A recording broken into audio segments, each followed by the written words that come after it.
Hey, yo, say hello to the bad guy, Scott Hall, and I've got a scoop for you. And we all know there's a lot of podcasts out there, and I encourage you to check out this one. It's called Going In Wrong. You heard it here first. Going In Wrong. Hey, friendo, Steve here. And Larson. Young boy Larson. Young boy Larson, that is. We're nearing the end of the tunnel, man. We're nearing the end of your young boy journey, Nibon. Yes. Soon you will go on excursion. And then I return and be on the quest to become Ichiban. Exactly. Anyway, speaking of Ichiban, the Ichibanest tag team in the world finally got their release. Larson, what's going on? Say yeah. Yeah. WWE announced this morning that the Revival Say Yeah Yeah. will be going hard. Hard. For the promotion because, quote, effective today, Friday, April 10th, 2020, WWE and the Revival have agreed on their immediate release from WWE. We wish them all the best in their future endeavors. Now, usually when talent is released by WWE, there is a subsequent 90-day no-compete clause. However, according to Pro Wrestling Sheet's Ryan Satin, who tweeted out, quote, FYI, I've confirmed with sources that Revival do not have a no-compete clause and are free to work wherever now, hence the immediate release wording from WWE. Say yeah. Yeah. So a little backstory here. Duo last year asked for their release, and they haven't been on WWE TV since end of January. Even though WWE keeps on like throwing huge contracts at them with tons of money. And Fightful reported back in March, quote, the Revival either weren't getting paid or that it was extremely scaled back because they've already exceeded their downside guarantees. Yeah. So hopefully they were good. Hopefully they were good with their money. Yeah, I know. But this is exciting. This is basically a dream come true for old Larson. I want them out of WWE and right to All Elite Wrestling because that's where the best tag team wrestling in the world happens. Man, the dream matches across the globe are plentiful, man. World Tag League taking on teams like Juice Robinson and Finley Kid. And I don't know. Destiny. What are some lame tag teams that I can make a joke out of this about? There are really like no lame tag teams in New Japan. Taguchi and his partner. And his partner de jour. Yeah, man, this is exciting because, you know, all these dudes they'll go to All Elite, but All Elite be like, hey, if you want to go to New Japan for a little bit, you can go to New Japan as well. Yeah, they'll work so that's fun too. Yeah, totally. That's great. But yeah, man, of course, there was that tweet that Nick Jackson, I think, or Matt Jackson, one of the Jacksons, sent out a while ago saying, one day we're going to wrestle the Revival and fans will rejoice. And then Dash Wilder got on Twitter a little while later and said the exact same thing. Yeah. And by God, we're all rejoicing. And I kind of feel like it's sort of the apropos time. So with regards to like the release thing, if you come to the end of your contract and there's no 90-day compete, Correct. no compete at the end of, if your contract just ends, you're free. Correct. Like that's what happened with Moxley. He Correct. just did whatever he wanted to do. Correct. Well, if I'm not mistaken, right, Scott Dawson's contract was scheduled to just be done with around now, right? The month of April, it was to expire. Yes, I don't know if it had happened yet or not. Wilder's was as well. However, he broke his jaw, within a matter of weeks after they debuted on the main roster, and so he had another couple months tacked on to the end of his deal. Mm-hmm. Nonetheless. I guess WB saw this as perfect time to release them, seeing as AEW is taped up all the way through middle of May probably, and even if they are free to go wherever they want, they won't be on TV in a substantial role for another month and a half. I wonder if WWE is like, well, by the time Wilder's contract would be up, is maybe around the time we're expecting these arena shows to come back. And so maybe they're thinking, whatever, let's just release them. We won't look like super dickheads. We'll look like good guys if we just release them now. Go do whatever you want to do, knowing full well that while they can't do anything. Yeah, like AEW, they've been successful with three debuts during this empty arena time. Lance Archer, Matt Hardy, and Brody Lee. The Revival, they're kind of a bigger deal, man. So maybe they're thinking that, oh yeah, hopefully AEW will debut them in front of nobody and it'll kind of just be seen in front of like 600,000 people instead of, 1 million people or whatever. We're in such a weird time right now. You got that right. So yeah, anyways, good for them. I'm sure they're quite happy about this. When is the Talk is Jericho featuring the Revival. Sign me up for that. When they debut, man. I think so, yeah. The following Friday. That's how it works. Yeah. Okay, so let me ask you this, a question for you to answer.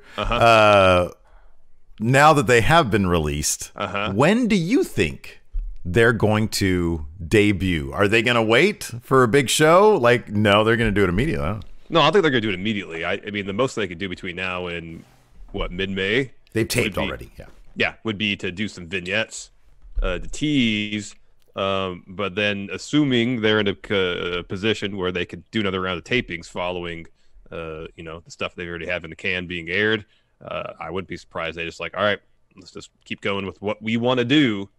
Let's have them on, say and set up a program between them and the Young Bucks as soon as possible. And then, assuming Double or Nothing is not going to happen in schedule, we talked about that yesterday. Use this as part of the build for either reschedule Double or Nothing, or if they just say to hell with that, we're just going to go and put everything into All Out. Then you got an extra, basically 3 months to build to that. Because at this point, nothing is guaranteed. I don't think we can assume anything is going to come back to a semblance of normalcy anytime soon. It's going to be well into the summer, I feel like, until even the mere possibility of having shows in the arena is going to happen again. I feel like everything's, in terms of huge shows with fans there, you got to take that all off the table, including maybe Money in the Bank. Steve, you want to take this one, please? Yeah, sure. Money in the Bank. It's canceled. Not surprising. Given everything going on in the world currently, it was kind of curious maybe the WWE decided to promote Money in the Bank pay-per-view scheduled for May 10th. They did this during WrestleMania 36, of course. Now the original venue for the event, Baltimore's Royal Farms Arena. They've said, no, this ain't happening here. You don't have to go home, but you can't stay here. Yep. But chances are they'll probably still do it. But my only reservation about doing it at the Performance Center is, man, there's a lot of people in Money in the Bank. Robots will participate? No, cameras. Robots. Put cameras and robotic arms, and someone could be in the truck, and they could control it with the little controller with joysticks and stuff. And like one of them Boston Dynamic ones, just flip-flopping all over the place? I mean, it might just continually run its head into the ring post, but nonetheless, that alleviates the issue of maxing out people that need to be that can be in one space at one time. So you have the 6 men in the match, or 6 women, and then you got at least 2 refs around their ringside to help out. So that's 38 refs. People. I'd prefer robot refs. We need the cinematography of the feature of the match to be true and dramatic. Well, that's what I'm saying. You want programmed refs robots. Are useless. You want No, they're not. If someone's hurt, they're the first person on the scene. They help call spots and make sure people run on time or not run late. Robots could probably do that better than people, though. They have the ability to scan through people and stuff. I don't trust the robots. They might have like a more accurate timer internally, but like, are they gonna be able to like do it on the hush hush? Are they just gonna blare out through their microphone mouth? 5 minutes left. You don't want that. That'll take you out of the action. Well, be honest, I kind of want that. Whereas if you have a robot arm with a camera on it, they're not programmed to actually do like with the cinematic eye. You got someone in the truck that's controlling that. You see? Oh, it's like Avatar. If you want to call it that, yes. Drones. Yeah, drones. Whatever. Drones. Get a couple Vanguard ones in there. Those things are smooth as heck, man. They'll look great. They should be doing that already, anyways. If you're not too annoyed by the constant, purr of the propellers, keeping them afloat. That's easier to deal with than annoying fans chanting stupid stuff, which they have to deal with all the time. Not now. But anyways, if this show proceeds, it's going to be the Performance Center. They'll find a way to get around having too many people involved. There was a 6-man tag match on Raw a couple weeks ago. So actually, just this past week. Wouldn't that be cool if they did? That's true. Wouldn't that be cool if they did a cinematic telling of the Money in the Bank? That'd be interesting. That'd be rad. You could really dick with the editing there. Every rung, I know. Super dramatic. Lighted, all weird and shit. Yeah, that'd be cool, man. That would be cool. It isn't cool when things go out of business. Yep, and it seems like the XFL is going out of business, at least according to ESPN. They broke news this morning that, quote, the XFL suspended operations Friday morning and laid off nearly all its staff. Multiple sources told ESPN. While a handful of executives remain employed, the league currently has no plans to return in 2021. XFL CEO Jeffrey Pollock broke the news to employees during a 10 minutes conference call this morning. And as ESPN reports, quote, according to a prominent former XFL staffer who was on the call, Pollock stopped short of saying the league was going out of business, but the strong implication was clear. It's done. The staffer said it's not coming back. Man, they must have had a lot of money like tied up and investment money sort of on the line to finish this damn thing because, dude, they were getting good crowds. Here's my speculation. So Vince apparently had like $300 million set aside for this thing. Yeah, He's sure. willing to lose money for 3 years, and hopefully in the fourth year, they would get a TV deal that actually paid them money, and then they could start being profitable potentially. Now, within the last couple of months, within the last month, he sold all that stock below market value to get the money now. He won't have to sell until 4 years from now to maintain his voting interest. Now. He needs cash now. It seems to me the WWE might be a little cash poor at this instance, especially after they lost millions of dollars canceling Mania. And the Saudi Arabian government, apparently they're always late on their payments. So if it's a situation where WWE is cash poor, Vince can't afford to throw away more money towards the XFL. And maybe it's not officially shuttering, going out of business, but it doesn't seem like they have the means to continue for another year. Yeah. Is it just me, dude, or has the WWE kind of? I get the feeling there's some shifting ever since they let go of their vice presidents, Barrios and Michelle. I forget her name, Wilson. Yeah.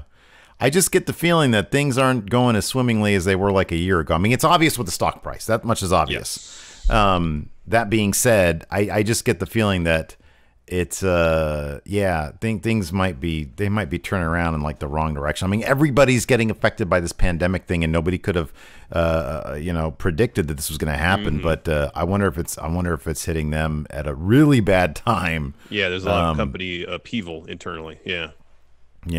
So, yeesh, I don't know. That's a bummer though, man, because like I said, the attendance was actually shockingly good for the XFL, and by and large, like the play wasn't all that great, but it wasn't as bad as it used to be the first time around. And on top of that, a lot of the aspects of the presentation was actually very entertaining and kind of made up for the lackluster gameplay. Yeah. So if they could have slowly improved on the gameplay aspect of things and kept the entertainment value in the presentation, I think they might have had a viable product there. But man, apparently this threw everything for a loop. Yeah, it seemingly did. That's for sure. Another thing that Vince tried to throw for a loop was WWE Creative in about 2009, 2010 with more Brawl for All. Steve, take it away. Yeah, man, with Brawl for All on everyone's mind, thanks to another quality episode of Dark Side of the Ring on the subject just dropped this past Tuesday, former WWE writer John Piermarini tweeted out a bit of a bombshell.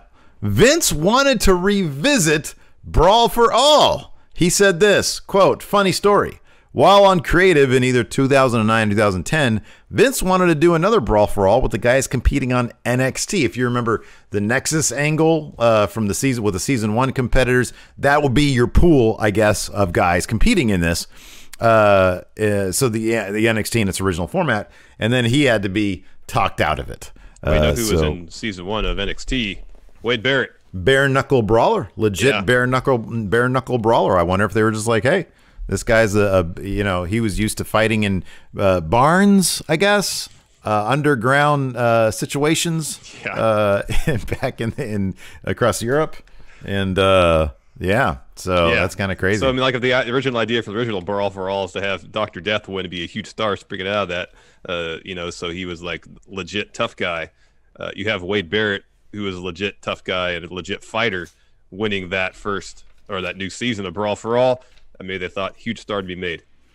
I don't know. Vince doesn't learn his lessons because it would have ended up being like Heath Slater or something like that. Remember when that season's Tough Enough, they had a boxing match at a pay-per-view between The Miz and Daniel Pooter, and that was a disaster. It was ugly. And Pooter was like a legit fighter too. Yeah, he was an MMA guy. Yeah, that was ugly. That was super ugly. Bad. Anyways, let's do a SmackDown preview, dude. What do you say? We can do it real quick. Yeah, sure. Right. Braun Strowman ushers in Universal Championship reign on SmackDown. You think we're getting another Big Show match? I wouldn't be surprised. That'd be cool. Just cut and paste, man. Cut and paste. Exactly. Or copy and paste, rather. And then Alexa Bliss and Nikki Cross They're going to take on the Kabuki Warriors for a title rematch. This has to be the beginning of the end for Asuka and Kairi Sane. That's the only reason I could think they would have this rematch. Maybe they have been going. So you were absolutely right when you declared Asuka as MVP of Empty Arena stuff. Every single episode of every single show she is on. Yeah. And she's absolutely terrific. Maybe they're going to take her out of the tag division. Maybe they have something more planned for her. I hope so. I really do. Start create a mid-card title for the women's division. They need it. I know. They need it. Anyways. All right, so that's it for News Brief. Yep. Let's try to get this one up to, I don't know, you decide. How many likes, Larson? 669 likes. Nice. Yeah, smash that like button. Thanks, everybody, for tuning in. We appreciate it. Till next time, we'll talk to you later. See ya. Yeah.